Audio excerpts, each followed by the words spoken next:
Arkadaşlar bugün lehçe konusu üzerine konuşmak istiyorum. Yani dünyaca ünlü dil bilimcisi Ferdinand de Saussure, İsviçre'de biliyorsunuz ve dil biliminin kurucusudur.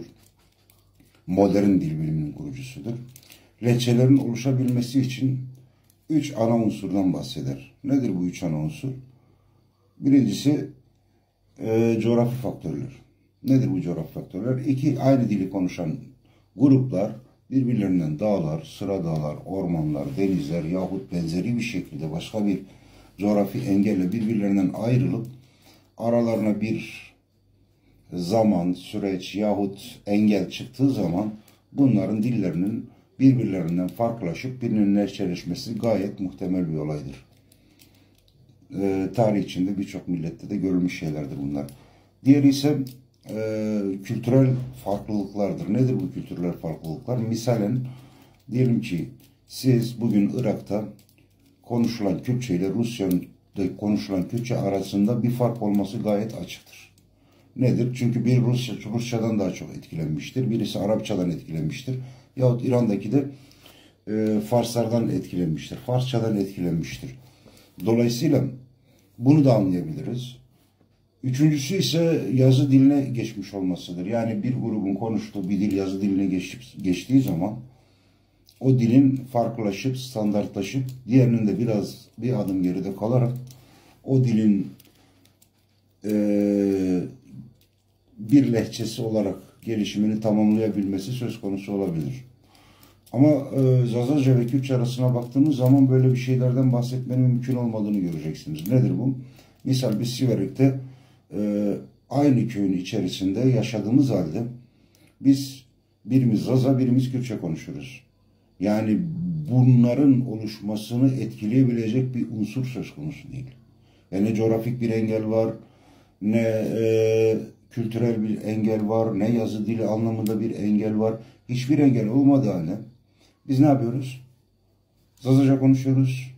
Bizim dostlarımız, akrabalarımız onlar Kürtçe konuşuyorlar.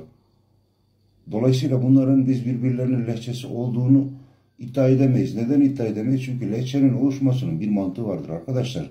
Aynı köyün içerisinde oturup da kendi kendisine lehçe oluşturmaz kimse. Anlatabiliyor muyum? Yani şimdi gerek batılı dil bilim adamları olsun, gerekse doğulu dil bilim adamları olsun, Zaza ve Kürtçe üzerine baktıkları zaman bu unsuru tamamen göz ardı ediyorlar. O yüzden lehçelerin ve ağızların oluşması için gerekli kriterler nelerdir? Ve lehçeler ne zaman oluşur? Ağızlar ne zaman oluşur? Bunun için gerekli olan kriterleri Zazaca taşımıyor. Yani aynı toprakta, aynı coğrafyada, aynı kültürel ortamda farklı bir dil gelişip lehçe olacak. Yani insanın aklıyla alay ediyorlar. Anlıyorum ben insanların siyasi kaygılarını anlıyorum ama bir dili tutup da başka bir dilin lehçesi gibi gösterip o dilin yok etmek de bana göre en çok da Kürt halkına yakışmaz. Neden? Çünkü yıllarca dilleri yok sayıldı, kültürleri yok sayıldı ve biz gerekirse Kürtler için gidip eylemlerde de bulunduk. Job da yedik. Ama geldiğimiz noktada inkar. Yani tutturmuşlar bir kelime. Zazaca Kürtçenin lehçesidir de lehçesidir. Kardeşim, şimdi sizin bilimsel olarak bu ayrışımı anlatabilecek bir argümanınız yok bir kere. Boş boş yok işte Kürttürler şöyledir. Ya bir Kürt de olabilirdik. Ermeni de olabilirdik. Başka bir şey de olabilirdik. Bu bizim için çok iyi ya da kötü bir şey değil. Ama biz Zaza'yız arkadaşım. Yani bunu tutup da yok bizi bölmeye çalışıyorsunuz. Yok savaş çıkarmaya çalışıyorsunuz. Hayır öyle bir şey yok arkadaşım. Biz Zaza'yız. Ben Zaza'yım diye sen benimle savaşmak zorunda değilsin. Ben Zaza'yım diye sana düşman oldum demek de değil bu.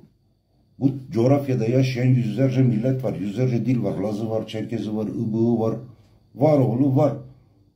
Bunlar sana zarar veriyor mu ki? Yok eğer siz kendi sayınızı Zazalarla artırmaya çalışıp evet siz de bize katılın. Bizim amacımız için çalışın. Ha, ya ama işin özünde siz de Zazacan'ın Kürtçe olmadığını bana göre çok çok iyi biliyorsunuz. Neden biliyorsunuz? Bir, televizyonlarınızın tamamı kurmancı. Gazetelerinizin tamamı kurmancı. Parti tüzüğünüz kurmancı. Belediye tabelalarınız kurmancı. Madem Zazaca'da Kürtçedir ve siz buna gerçekten inanıyorsunuz, o zaman televizyon kanallarınızı, gazetelerinizi, argümanlarınızı, belediye tabelalarınızı bundan sonra hepsini Zazaca yapın. Bu kadar süre biz kurmancı için çalıştık. Biraz da Zazaca olsun bunlar. Madem buna gerçekten inanıyorsunuz. Ama işin doğrusu sizin de biz buna inanmadığınızı çok çok iyi biliyorsunuz. İnanmıyorsunuz. Yani sizin buna inanmadığınızı biz açık ve net bir şekilde biliyoruz. Kalın sağlıcakla.